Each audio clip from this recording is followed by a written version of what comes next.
자, 봅시다. 이 문제는 이 가족권을 해석하는 게 굉장히 좀 어려웠다 생각을 하는데요. 저도 좀 저 가족권을 보고 되게 고민이 많았어요. 일단 결국에 좀 말씀드리고 싶은 거는 어떤 낯선 조건이 나왔을 때는 이건 아무리 잘하는 친구더라도 마찬가지야. 낯선 조건이 나왔을 때는 어쩔 수 없이 어떤 예시를 들어보면서 조건에 대한 상황을 충분히 탐방하는 태도가 필요해요. 아시겠죠?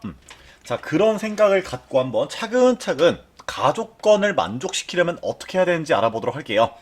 자, 우선 좀 말씀을 드리고 싶은 게 여기서 적어도란 말만 보고 여사건을 갖다가 떠올리는 친구가 있었다면은 좀 말리고 싶어요. 이게 어떤 느낌이냐? 봐봐. 결국 요 가족권에 대한 여사건은 이웃한 학생이 자신과 이웃한 학생이 모두 나랑 다른 학년인 경우인데 그렇게 되면은 예를 들어 요런 식으로 앉아야 돼. 2학년, 2학년, 2학년, 2학년, 4학년, 4학년, 4학년, 4학년 요렇게 해야 돼요.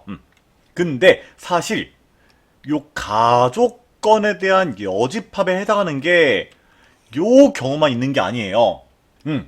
예를 들어서 이 가족권에 어긋나는 경우는 이런 경우도 가능하다고.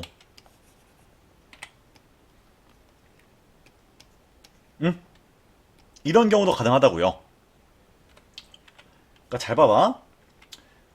지금 나머지는 다 괜찮은데 얘 입장이랑 얘 입장이랑 얘 입장이랑 얘 입장이랑 얘 입장에서는 결국에 가족권을 만족시키지 않는 거죠. 그죠? 이렇게 이 부분적으로 만족하고 부분적으로 만족시키지 않는 경우들도 우리가 다 고려해야 되기 때문에 이 가족권 같은 거는 섣불리 좀 그 여사건으로 풀기가 쉽지가 않다. 일단 이런 말씀을 좀 드려볼게요. 그럼 어떻게 해야 되냐? 여사건을 쓰는 게 오히려 적어도란 말이 있음에도 더 어려우니까 가족권을 만족하는 상황을 생각을 해보자고요. 자, 이웃한 학생 중 적어도 한 명은 같은 학년이어야 된대. 그러면은 예를 들어서 여기 2학년이 있어. 그럼 왼쪽이나 오른쪽에는 2학년이 적어도 한 명은 와야겠죠? 그럼 이렇게 생각해보는 거야. 3명이 만약에 다 2학년이라면은 여기에 2학년 혼자 떨어지면은 나머지 다 3학년이 둘러싸이니까 불가능하겠죠. 아, 그러면은 결국에 뭐 진짜 이런 식으로 2학년끼리 나열이 일자로 좀 되거나 아니면은 2학년 2명이 여기서도 이런 식으로 위치해야 되는 거야. 아, 그러면은 이런 식으로 돼도 되나? 해서 나머지 자리에다가 3학년들을 배치를 해보면은 이때는 너가 이 가족권에 어긋나네 라는 거를 우리가 생각해 볼 수 있고 그럼 결국에 저 가족권을 만족시키기 위해서는요 요런 식으로 그러니까 요런 식으로 적어도 이 2명씩은 붙어 있어야 되는구나 요런 생각을 우리가 해볼 수가 있는 거예요. 이해가 되십니까? 그러면은 요 생각을 기준으로 이제 한번 문제를 풀어보도록 하자고요. 자, 저 같은 경우는 그냥 나 조건도 한 번에 같이 고려하면서 문제를 풀었거든요. 자, 볼게요. 결국 원순열에서 한 명을 먼저 앉히는 식으로도 문제를 풀 수 있다고 했죠. 그죠? 자, A를 먼저 여기다 앉혀볼게. 자, 원순열에서 한 명을 먼저 앉히는 경우의 수는 한 개라고 했어요. 자, 그리고 이제 A를 포함한 2학년 3명이랑 B를 포함한 3학년 3명이 이렇게 있는 건데 말을 좀 이상하겠네. A랑 2학년 3명, B랑 3학년 3명 이렇게 얘기할게요. 아무튼 학생들이 이렇게 있는 건데 이제 A가 여기 앉았어. 그러면은 한 명을 먼저 앉히면서 이 다음부터는 여기서 이미 원순열을 고려했기 때문에 이 다음부터는 그냥 일반 순열처럼 문제를 풀어도 된다고 했어요.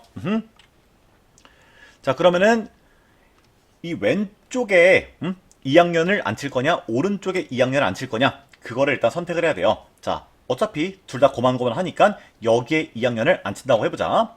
그럼 2학년 3명 중에 한 명을 앉히면 되겠죠. 그죠? 자, 여기에 어떤 2학년 친구를 앉힌다고 해볼게요. 자, 그러고 남은 2학년 2명은 결국에 이렇게 앉거나 이렇게 앉거나 이렇게 앉아야 돼요.